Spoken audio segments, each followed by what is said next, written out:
श्री पंचदश नाम जूना अखाड़े का महाबलेश्वर स्वामी प्रबोधानंद गिरी हिंदू रक्षा सेना के राष्ट्रीय अध्यक्ष पूरे देश में भ्रमण करता हूँ और आज यहाँ पर हॉस्पिटल का शुभारंभ है, इसलिए यहाँ आना हुआ है। जैसे सुना गया है कि हरिद्वार में आपके साथ में क्या क्या घटनाएं हुई, क्या आप बताना चाहेंगे?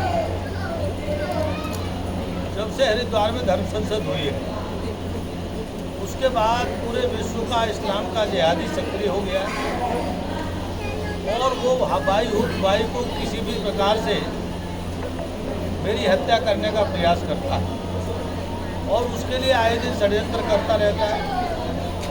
उसी षड्यंत्र में आपको ध्यान होगा 2022 में 3 अक्टूबर को मैं गाजियाबाद सत्संग करने आया था इकला में। वहाँ भी एक इटालियन रिवॉल्वर लेकर के जिहादी मारने के लिए आ गया। सहयोग से, पुलिस के सहयोग से पकड़ा गया। आज वह जेल में है गाजियाबाद। वो जिहादी सक्रिय है, बंद नहीं हुआ है और उसी क्रम में अब उनके हाथ ज़्यादा लंबे हो गए। कुछ जो है अपने हिंदू भी लोग भी हैं, उनको भी उन्होंने फंसाया। ऐसे कुछ लोग हमारे धर्म क्षेत्र में भी लोग हैं। हमारे यहाँ हरिद्वार में एक काली मठ है, तो काली मठ पे जिहादियों का आना जाना रहता है, जबकि पूरी तरह से पुराना दक्षिण काली का मंदिर है, बहुत प्राचीन मंदिर है। अब उसके जो महंत हैं कैलाशानंद जी, कहीं न कहीं वो संरक्षण दे रहे। हमारे विश्व सूत्रों से ज्ञात हुआ है कुछ प्रशासन के अधिकारी उनके सहयोग से ये सब इस्लाम के जिहादियों के चक्कर में आ गए हैं और ये मेरी हर कीमत पर हत्या करना चाहते हैं, क्योंकि इस्लाम के जिहादियों ने हजारों करोड़ रुपए इस गर्दन की कीमत रखी और मैं प्रशासन से बार बार सुरक्षा की बात करता हूँ तो प्रशासन गंभीरता से नहीं लेता। गंभीरता से मेरा लेने का मतलब ये है कि जिनको वास्तव में गनर की जरूरत भी नहीं है, उनको 4-4, 5-5, 22 रेडी जेड रेडी की सिक्योरिटी है और जहाँ पिछले दिनों से लगातार सब लोग चिल्ला रहे हैं तो कोई सुरक्षा नहीं। तो हमारे यहाँ के मुख्यमंत्री योगी जी का कहना है कि सब जनता सुरक्षित है। जब महाराज सुरक्षित नहीं है तो जनता सुरक्षित कैसे है? मैं उत्तराखंड में रहता हूँ और मेरा आश्रम उत्तराखंड में है, लेकिन हमला तो आपने गाजियाबाद भी हुआ ना। हाँ, तो उन्होंने उस पर समुचित कार्रवाई की और इतनी अच्छी कार्रवाई की, आज तक वो है जिहादी जेल से बाहर नहीं आ पाए, क्योंकि उन्होंने जितने अधिक से अधिक केस हो सकते थे, जितने उसके पुराने केस हो सकते थे, सब निकाले हैं। और अभी हमको पता लगा है कि 15 दिन पहले भी जो है एक केस उसमें गया है। लेकिन जो घटना मैन होती है हरिद्वार में पिछले दिनों हमसे, वो होते हैं कि हमारा गनर, उससे पहले उसने 5 जुलाई को भी एक गनर ने धमकी दी थी कि मैं गोली चला दूंगा। मैंने उसको गंभीरता से नहीं लिया, लेकिन अभी 10 सितंबर को सेम वैसी घटना पुनरावृत्ति हुई और वह घटना बहुत आक्रामक थी। अब 2 महीने हो गए, 2 महीने में प्रशासन को मैंने सूचित भी कराया, लेकिन प्रशासन ने गंभीरता से न लिया। गंभीरता से न लेने का मतलब ये है कि उनके भी कहीं साठगांठ में हाथ है और ये सब लोग मेरी हत्या करवाना चाहते हैं। तो मेरा आपके माध्यम से लेकिन भारत सरकार से आग्रह है, सरकार नहीं कर पाई क्या?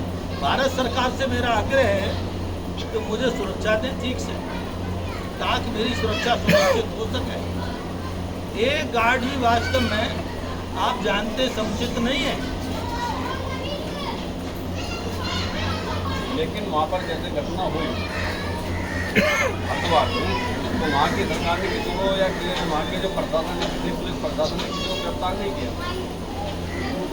मैं आपको इसीलिए तो आपके बीच में कहनी पड़ रही बात, अगर उन्होंने, भाई आप एक बात बताइए, मेरा गनर मुझको ये कहे कि एक गनर की बात नहीं मानी थी जज साहब ने, तो जज साहब की हत्या कर दी थी गनर। सीधे सीधे कह रहा है मेरे आश्रम में। और मैंने कहा कि तू भी यही काम करेगा? बोले मैं भी कर सकता हूँ गुस्सा में।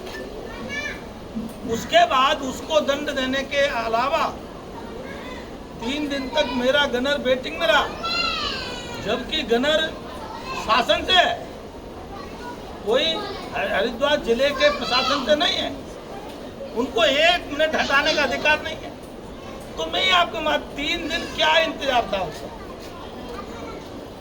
3 दिन तक गनर नहीं आया।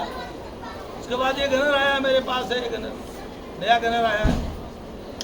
लेकिन मैं कहना चाहता हूँ जो 3 घंटे और 3 मिनट नहीं हट सकता, सिस्टम ये है कि ये गनर जाएगा, इससे पहले वहाँ से ड्यूटी लगेगी। अब तक जो है 2.5-3 साल से मैं देखता आ रहा हूँ कि वहाँ से गनर आता है कि मेरी साहब बदली हो गई है, वो आएगा, ये सो चार्ज देगा, ये सब तब चला है। लेकिन 5 जुलाई को भी मेरे साथ ऐसा ही हुआ। गनर तो बीच में छोड़ के भाग गया धमकी देके, ठीक है, और गनर अगले दिन आया। अभी वही प्रक्रिया अपनाएगी। तो मैं क्या बताऊं, क्या करूंगा बताओ? तो बताया जा रहा है गृह मंत्रालय से आप मदद मांग सकते हैं, आपने कोई आश्वासन या आपने कोई वो भेजा? मैंने चिट्ठी लिखी है, गृह मंत्रालय को भी दी है, मुख्यमंत्री को भी दी है, सारी बात कही है मैंने। और मैं पिछले दिनों से लगातार चिट्ठियाँ लिख रहा हूँ कि मेरी सुरक्षा की व्यवस्था की जाए। IB, CBI, LI को भी जानकारी है। और आज का ज़माना तो मीडिया का है कि मीडिया जब तक नहीं कहता तब तक किसी को सुनाई नहीं देता। तो मैं आपको अपनी बात आपके माध्यम से कह रहा हूँ।